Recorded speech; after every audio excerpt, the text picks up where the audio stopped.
Hello students, कैसे हैं आप सब? बढ़िया, मस्त है ना। चलिए, एग्ज़ाम का हेडेक होगा आपका, लेकिन टेंशन नहीं लेना है, सब कुछ अच्छे से बनेगा। आज हम बात करते हैं श्रेणी क्रम संयोजन का, इन सीरीज कॉम्बिनेशन का। तो इन सीरीज कॉम्बिनेशन क्या है? बुक में कुछ डिफिनेशन लिखा होगा, किसी वायर को एक सिरे से जोड़ें दूसरे सिरे पे, दूसरे सिरे को तीसरे, तो ऐसे कन्फ्यूजन होता है। क्या ऐसा डिफिनेशन बोलना है? आइए देखते हैं, तब समझते हैं।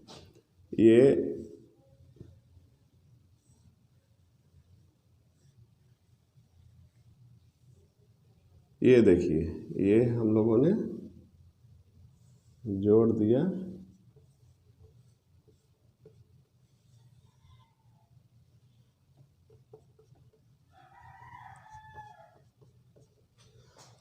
ये देखिए हम लोगों ने जोड़ दिया एक वायर को एक बैटरी से, प्लग कुंजी के लगा दिया, करंट आई फ्लो हो रही है। यहाँ ये प्रतिरोध हो गया R1, ये हो गया आपका R2, ये हो गया आपका R3। सब में आई आई आई लिख देते हैं। इस फिगर से देख के हमको बोलना है क्या है इन सीरीज कॉम्बिनेशन। सबसे पहले डिफिनेशन लिखेंगे, उसके बाद सत्यापन के समय हम इस फिगर को बनाते हैं। सत्यापन के समय इस फिगर को बनाएंगे और लेफ्ट साइड से लिखना स्टार्ट करेंगे।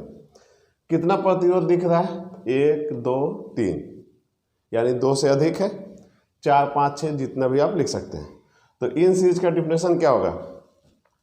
2 या 2 से अधिक, 2 या 2 से अधिक प्रतिरोधों का, यानी रेजिस्टेंस है, प्रतिरोधों का वह संयोजन जिसमें क्या इसमें कॉमन दिख रहा है सभी जगह? आई आई आई। आई को क्या बोलते हैं हम? धारा। तो धारा बहती है, तो बहने वाली धारा को मान समान हो, बहने वाली धारा का मान समान हो।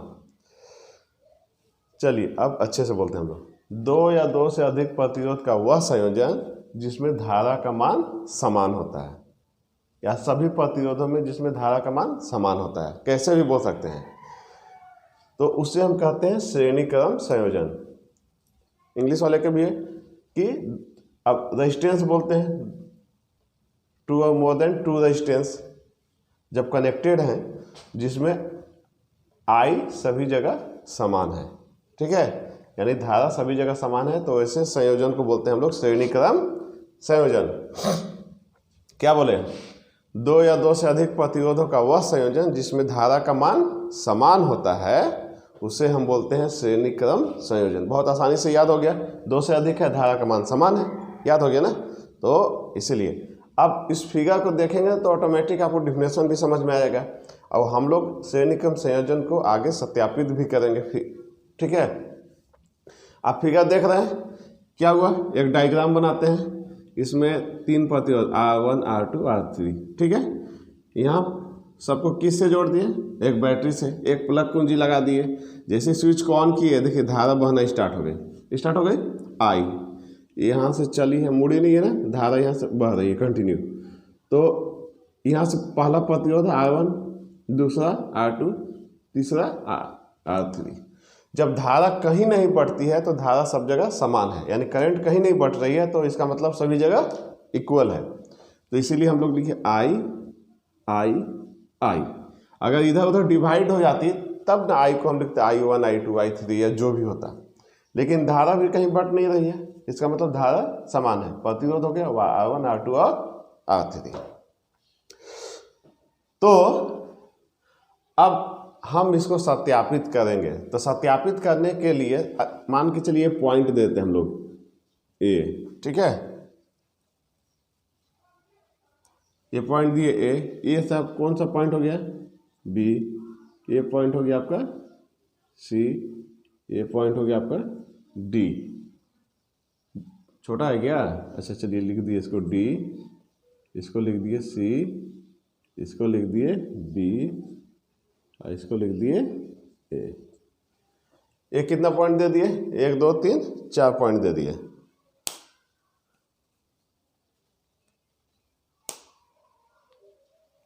अरे पेन का इसका क्या हो गया? तो ये क्या हुआ कि हम 4 पॉइंट दे दिए। अब ये आपका कौन है? भी, ठीक है। तो चलिए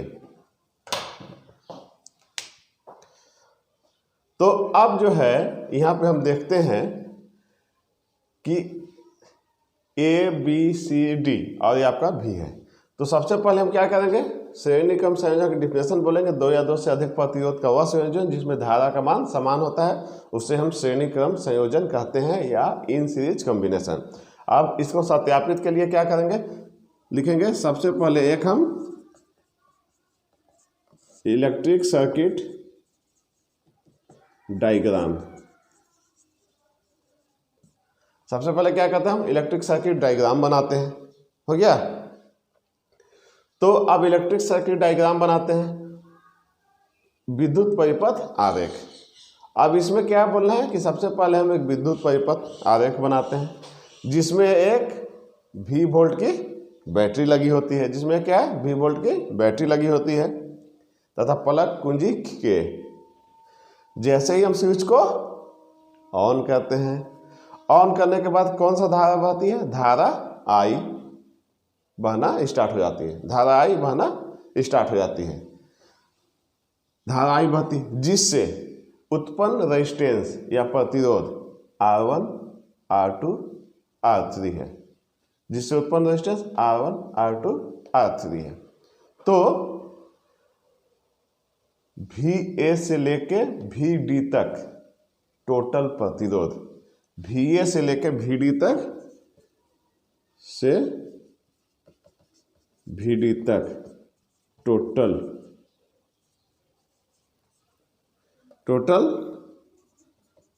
प्रतिरोध या VA से VD तक टोटल विभवांतर यानी पोटेंशियल डिफरेंस PD। ठीक है। तो क्या हुआ, सबसे स्टार्टिंग से कैसे बोले, सबसे पहले एक वैद्युत परिपथ बनाते हैं जिसमें एक V वोल्ट की बैटरी लगी होती है जिससे प्लग कुंजी K लगी होती है। जैसे ही कुंजी को ऑन करते हैं धारा I बहना स्टार्ट होती है तथा इससे उत्पन्न प्रतिरोध R1 R2 और R3 है। ठीक है।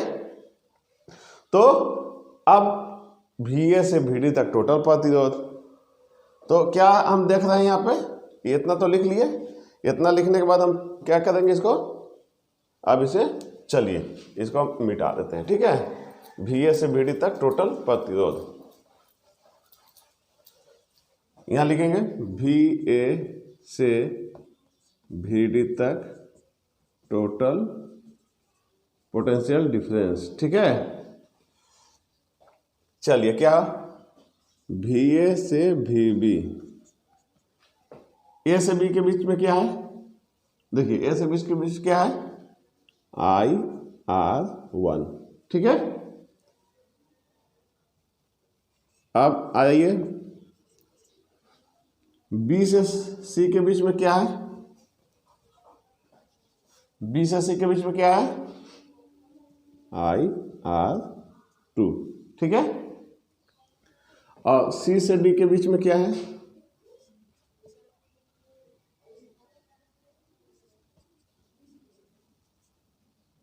IR3। ठीक है। तो V से B के IR1, V से C के बीच में IR2 और C से D के बीच में IR3। तो अब क्या है कि इसको आप टोटल को ऐड करते हैं, टोटल ऐड करने पे, जोड़ने पे क्या होगा, IR1 plus IR2 plus IR3। First समीकरण दे दीजिए, इक्वेशन फर्स्ट। तो अब क्या करना है, हमको टोटल को ऐड करना है। जब ऐड करेंगे तभी तो टोटल पोटेंशियल डिफरेंस क्या है सबका निकलेगा। तो क्या किया हम लोगों ने, ऐड कर दिया। ठीक है। ऐड करने के बाद अब VA से VD तक, अब VA से VD तक यानी A से D तक टोटल प्रतिरोध, टोटल रेजिस्टेंस, यहाँ तो R1 R2 R3 हो गया। तो अगर टोटल रेजिस्टेंस की बात करेंगे, टोटल पोटेंशियल डिफरेंस की बात करेंगे, तो क्या होगा, VA से VD तक यानी V इक्वल टू IR होता है ना, तो यहाँ लिख दें IR। ठीक है। S लिख देंगे, S मतलब सीरीज कॉम्बिनेशन, यानी V इक्वल टू क्या होता है, IR। चूंकि ए से बी तक यहाँ देखिए IR1 है, बी से सी तक IR2 है, सी से डी तक IR3, लेकिन क्या है ए से डी तक अगर टोटल बात करें तो क्या करेंगे, टोटल का कॉम्बिनेशन क्या होगा R, यानी V इक्वल टू क्या होता है IR, तो ए से डी के बीच में हम लोग लिख दिए IRS, एस मतलब सीरीज कॉम्बिनेशन, इसको इक्वेशन हम सेकेंड देते हैं, इसको क्या दिए इक्वेशन सेकेंड। अब चलिए नेक्स्ट हम क्या लिख सकते हैं, इक्वेशन फर्स्ट एवं सेकेंड से, क्या लिखेंगे हम लोग फर्स्ट एवं सेकेंड से, तो दोनों का अगर फिट कर दें हम लोग तो क्या होगा IRS equal to IR1 plus IR2 plus IR3, ठीक है। अब अगर इसमें IR है, S मतलब सीरीज, I को क्या कहते हैं कॉमन ले लेते हैं, R1 plus R2 plus R3, ठीक है। ये I से ये I कट गया, हो गया ना, तो क्या लिख सकते हैं RS equal to R1 plus R2 plus R3, इसको आप ऐसे लिखिए, ये हो गया आपका, ये सीरीज का हो गया R equal to R1 plus R2 plus R3। अब आपको इसमें नेक्स्ट डायलॉग जो बोलना है क्या है कि R क्या होगा, कि टोटल प्रतिरोधों के योग के मान के बराबर होगा, ठीक है। इसको बोलते हैं क्या, टोटल रेजिस्टेंस, टोटल रेजिस्टेंस इसको हम लोग बोलते हैं, या हिंदी में बोलते हैं तुल्य प्रतिरोध। अब लिखा हुआ आता है कि तुल्य प्रतिरोध का मान सभी प्रतिरोधों के योग के मान के बराबर होता है, याद हुआ नहीं हुआ, चलिए देखते हैं। तुल्य प्रतिरोध का मान सभी प्रतिरोधों के योग के मान के बराबर होता है। देखिए तुल्य प्रतिरोध, अब सभी प्रतिरोध है, सभी प्रतिरोध, अब बीच में क्या लगा हुआ है प्लस, प्लस मतलब क्या होता है योग, तो तुल्य प्रतिरोध का मान सभी प्रतिरोध के योग के मान के, यहाँ पे किस चीज का सिंबल है इक्वल, बराबर होता है, ठीक है। तुल्य प्रतिरोध का मान सभी प्रतिरोधों के बीच में क्या है प्लस, योग के मान के बराबर होता है। इसका मतलब ये है कि अगर हम R1 इक्वल टू क्या लिख दें, R1 इक्वल टू अगर 5 लिख दें, R2 इक्वल टू 10 लिख दें, R3 इक्वल टू 15 लिख दें, ठीक है, तो टोटल R इक्वल टू क्या होगा मेरा, R equal to R1 plus R2 plus R3, यानी 5 plus 10 plus 15 equal to 30 ohm, क्या होगा 30 ओम, ठीक है। तो इसमें क्या हुआ देख रहे हैं आप कि ये जो R है यानी तुल्य प्रतिरोध, सभी प्रतिरोधों के योग, यानी इसका भी योग, इसका भी योग, इसका भी योग इसके बराबर होता है, ठीक है, समझ में आया, ध्यान से देखिए। तो टोटल रेजिस्टेंस क्या होता है कि सभी प्रतिरोध का योग के मान के बराबर होता है। अब इसको आप 1 मिनट के लिए आप ध्यान से देख लीजिए।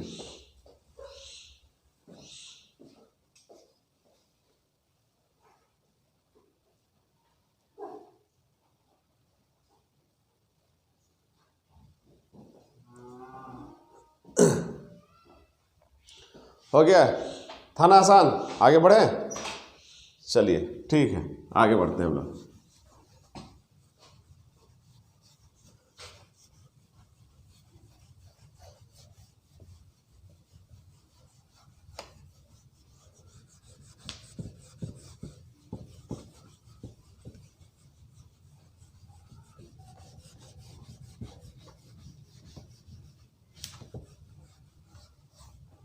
इन सीरीज हो गया, अब क्या होगा हम लोग का,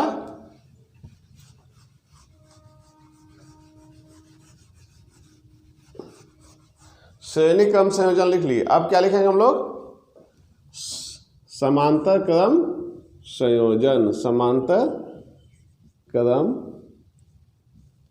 संयोजन, यानी पैरेलल कॉम्बिनेशन।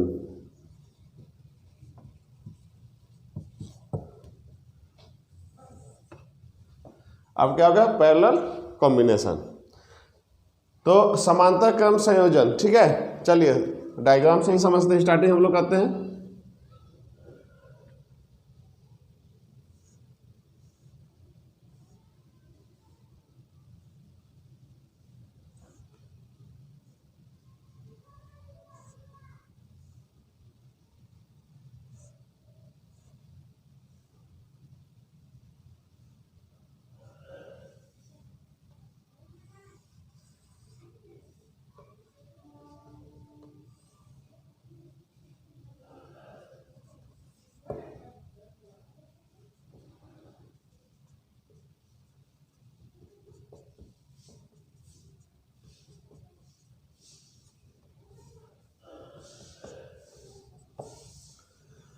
चलिए समांतर क्रम संयोजन का डिफरेंस अगर बोले तो इसमें आपको क्या दिख रहा है? आपको देखिए क्या समान दिख रहा है।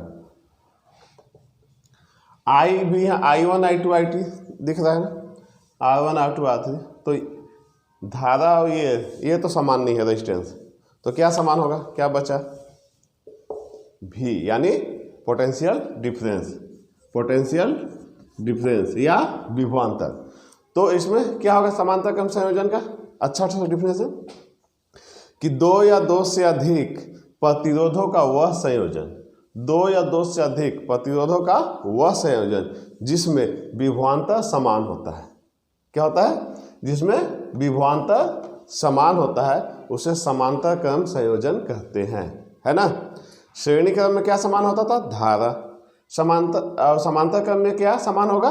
विभवांतर, यानी पोटेंशियल डिफरेंस।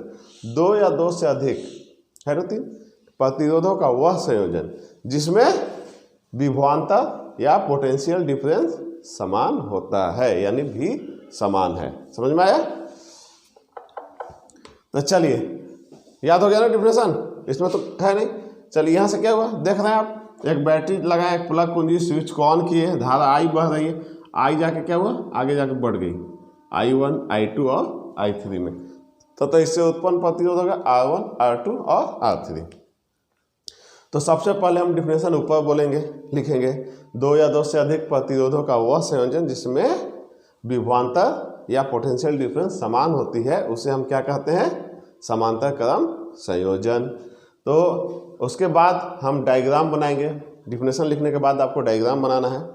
फिर लिखेंगे सबसे पहले हम एक विद्युत इलेक्ट्रिक सर्किट ECD, सबसे पहले हम विद्युत परिपथ आरेख बनाते हैं। सबसे पहले विद्युत परिपथ आरेख, इलेक्ट्रिक सर्किट डायग्राम। अब इलेक्ट्रिक सर्किट डायग्राम बना लिए। अब उसके बाद क्या करेंगे? अब देखते हैं हम क्या, हम देखते हैं कि एक परिपथ बनाते हैं जिसे हम V वोल्ट की बैटरी से जोड़ते हैं, जिसे हम क्या कहते हैं? V वोल्ट की बैटरी से जोड़ते हैं। अब साथ में आप भी बोलो। और इसमें प्लग कुंजी कौन सा है? कौन सा है? K। तो कुंजी को क्या करेंगे? ऑन। जैसे हम कुंजी को ऑन किए तो क्या होगा? कुंजी को ऑन करेंगे तो धारा फ्लो होना स्टार्ट हो जाएगी। धारा को क्या है?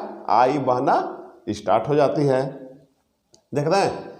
तो I आगे जाकर I1 I2 I3 में बट जाती है, ठीक है, जिससे उत्पन्न प्रतिरोध R1 R2 और R3 है, जिससे उत्पन्न प्रतिरोध R1 R2 और R3 है।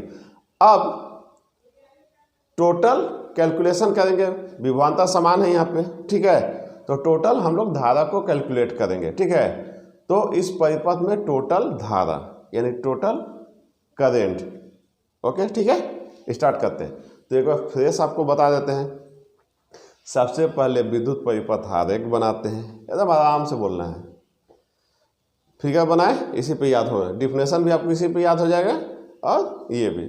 सबसे पहले विद्युत परिपथ आरेख बनाते हैं जिसमें एक V वोल्ट की बैटरी से लगी होती है, बैटरी से जोड़ देते हैं तथा इसमें एक प्लग कुंजी K है। जैसे ही स्विच को ऑन करते हैं तो धारा I बहना स्टार्ट हो जाती है, ठीक है। यानी करंट आई फ्लो स्टार्ट हो जाती है।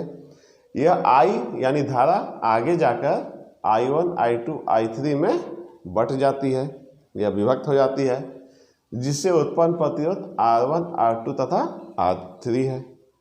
ठीक है, तो टोटल करेंट इक्वल टू क्या लिखेंगे हम लोग, I equal to I1 plus I2 plus I3। Total current क्या लिखेंगे, I equal to I1 plus I2 plus I3। तो चलिए आपको जब पता है कि क्या है, पोटेंशियल डिफरेंस जो है यानी विभवांतर क्या है, सेम है यानी समान है। तो विभवांतर को क्या से दिखाते हैं हम लोग, भी से, आपको पता है। तो अकॉर्डिंग टू ओम्स लॉ के अनुसार पोटेंशियल समान, ओम्स लॉ के अनुसार क्या होता है, ठीक है, V by I equal to क्या होगा, V by R1 plus V by R2। यह विभवांतर समान है ना, तो सब जगह हम लोग क्या लिखे, V लिखे हैं, V1 V2 नहीं लिखे हैं, क्योंकि विभवांतर समान है। ठीक है, अब आपको दिख रहा है V बाई R3, ब्रैकेट में लिखिए, क्योंकि I equal to V by R होता है। हम लोग पढ़े हैं, आगे जाकर पढ़े हैं ना। अब इसमें क्या होगा, चलिए I यहाँ पे लिखे हैं, तो V को हम लोग क्या किए, कॉमन कर लिए। ठीक है, तो ये क्या होगा, 1 by R1 plus 1 by R2 plus 1 by R3।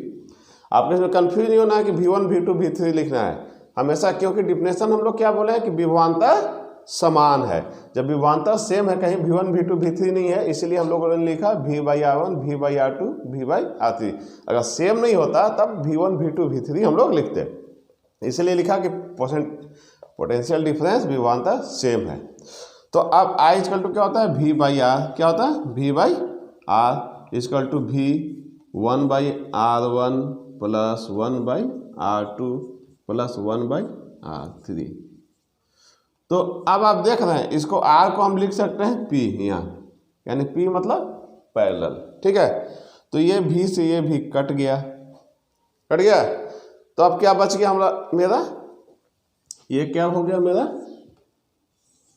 1 by R P equal to 1 by R1 plus 1 by R2 plus 1 by R3।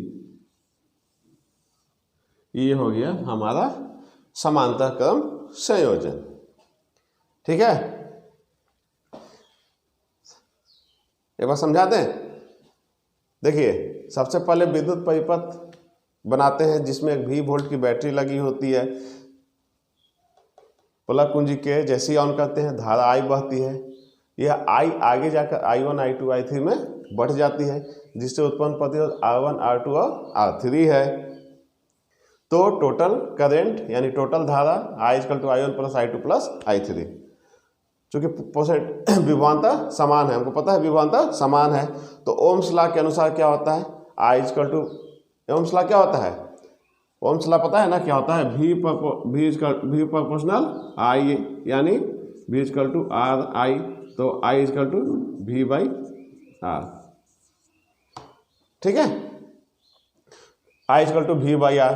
तो क्या लिखे, क्योंकि पोटेंशियल डिफरेंस सेम है, तो भी सब जगह कॉमन लिख दिए। यहाँ जाके भी कॉमन ले लिए हम लोग, और भी से भी कट गया, 1 बाई R ये। ठीक है, 1 मिनट आप देख लीजिए इसको।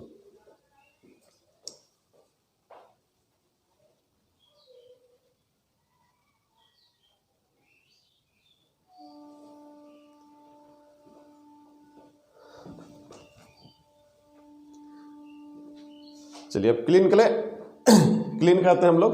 ठीक है,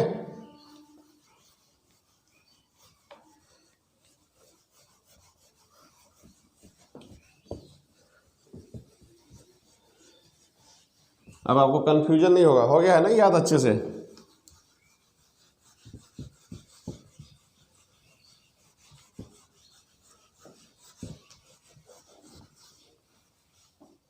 इसी में आगे था, हम लोग कंटिन्यू करते हैं। 1/r is equal to 1/r1 plus 1/r2 plus 1/r3, ठीक है। अगर मतलब इसको n तक ले जाते हैं, नंबर ऑफ n तक, अगर मतलब इनफाइनाइट n तक जाते हैं, ठीक है, तो क्या होगा बताइए। 1/n प्लस 1/n कर देंगे, ठीक है, सब खत्म मान के। तो 1/r इजकल टू क्या होगा 1/n, तो r इजकल टू ऐसे ऐसे हो जाएगा n/1, यानी n/r जो भी लिखता है नंबर ऑफ। तो अगर दो प्रतिरोध है, अगर प्रतिरोध क्या है 2 है, तो क्या लिखेंगे 1/r1 plus 1/r2, 1/r is equal to यही होगा। अब ये दोनों का एलसीएम लेंगे, क्या होगा r1 r2, r1 से r1 कट गया तो क्या बचा r2, r2 से r2 कट गया क्या बचा r1।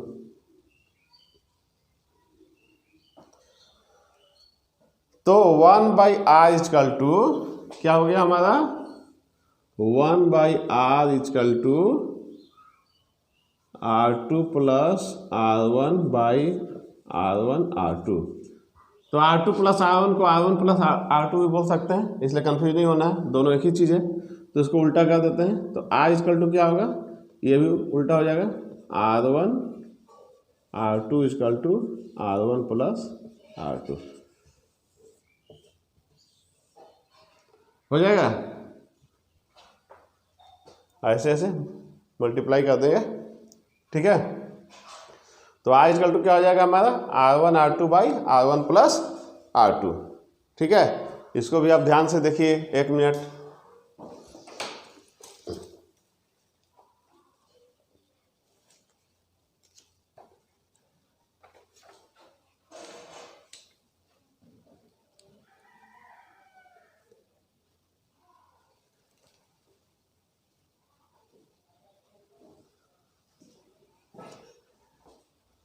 देख लिए, तो अब इसको भी हम लोग क्लीन करते हैं। तो ये टोटल आपका प्रतिरोध हो गया। यहाँ भी आपको क्या देखा था n तक ले गए, ठीक है, 1/r। तो अगर r/n कर दिए हम, ठीक है, तो n/r। चलिए अब जो है हम इसको क्लीन करते हैं। तो इसमें एक डायलॉग अभी भूल गए हम लोग, भूल गए ना, इस पे एक डायलॉग बोलना था, क्या था 1/r is equal to 1/r1 plus 1/r2 plus 1/r3। तो इसका टोटल रेजिस्टेंस क्या होगा, मतलब इसको हम लोग बोलते हैं टोटल रेजिस्टेंस या तुल्य प्रतिरोध। तो ये उल्टा है, यानी व्युत्क्रमानुपाती है, ठीक है। तो इसमें जो टोटल रेजिस्टेंस होगा सभी प्रतिरोधों के व्युत्क्रमानुपाती के योग के बराबर होगा। तो ऐसे बोलेंगे तो थोड़ा कंफ्यूज होगा। तो ऐसे हम बोल सकते हैं कि समांतर संयोजन में तुल्य प्रतिरोध का व्युत्क्रम यानी उल्टा, तुल्य प्रतिरोध का व्युत्क्रम सभी प्रतिरोधों के व्युत्क्रम यानी उल्टा, सभी प्रतिरोधों के व्युत्क्रम के योग के मान के बराबर होता है, ठीक है। कैसे बोले, समांतर क्रम संयोजन में तुल्य प्रतिरोध का व्युत्क्रम मतलब उल्टा, सिर्फ व्युत्क्रम लगा देना है यहाँ पे, सभी प्रतिरोधों के व्युत्क्रम के योग के मान के बराबर होता है। समझ में, श्रेणी और समांतर में सिर्फ यहाँ पे क्या लगाना है, यहाँ पे व्युत्क्रम। जैसे ही हम व्युत्क्रम लगाएंगे यह जो मेरा क्लियर हो जाएगा। तुल्य प्रतिरोध का व्युत्क्रम सभी प्रतिरोधों के व्युत्क्रम के योग के मान के बराबर होता है, ठीक है। अच्छा, इसमें क्या है कि अगर इसमें तुल्य प्रतिरोध का मान आप अगर समांतर क्रम में कोई है, मान के चलिए समांतर क्रम में कोई, ठीक है, लिखा हुआ है 5, 10 और 15, अगर समांतर क्रम में ऐसे ऐसे जुड़े हुए हैं, ऐसे ऐसे ऐसे अगर जुड़े हुए हैं, ठीक है,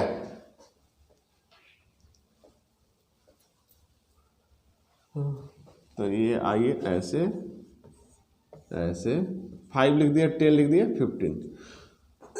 तो अगर ऐसे जुड़े हुए समांतर क्रम में, तो इसका जो वैल्यू होगा वो सबसे जो छोटा प्रतिरोध है, सबसे छोटा कौन है 5, उससे भी कम आएगा। समझ में? यानी समांतर क्रम में जो जुड़ा हुआ है उसमें जितना भी जुड़ा होगा उसमें जो सबसे छोटा प्रतिरोध होगा वैल्यू उससे भी कम आएगा। यही है समांतर क्रम का पहचानने का नियम।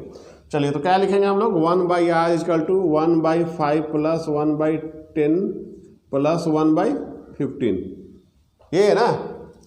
तो इसका एलसीएम ले लेंगे। एलसीएम तो पता है ना, जो सबसे बड़ा वाला है उसको डबल ट्रिपल कीजिए, वही एलसीएम हो जाएगा। 15 to 30, ठीक है। तो 5 6 हो गया प्लस 3 प्लस 2, ठीक है। तो 1/r इक्वल टू 6 9 to 11, कितना हो गया 1/r इक्वल टू 11/30। तो r इक्वल टू 30/11। अब डिवाइड कीजिए, कितना होगा 2.72 लाइक दैट। ओके, तो कितना वैल्यू आया हमारा ओम, कितना वैल्यू आया हमारा 2.72। सबसे छोटा प्रतिरोध कितना था 5, ठीक है, उससे भी कम आया। यानी समांतर क्रम में जो जुड़ा होगा तो सबसे छोटा प्रतिरोध से भी वैल्यू उसका कम आएगा, उसके फाइनल रेजिस्टेंस का। ठीक है, क्लियर है? आगे बढ़े। तो आज का हमारा श्रेणी क्रम संयोजन और समांतर क्रम संयोजन दोनों टॉपिक खत्म हो गया।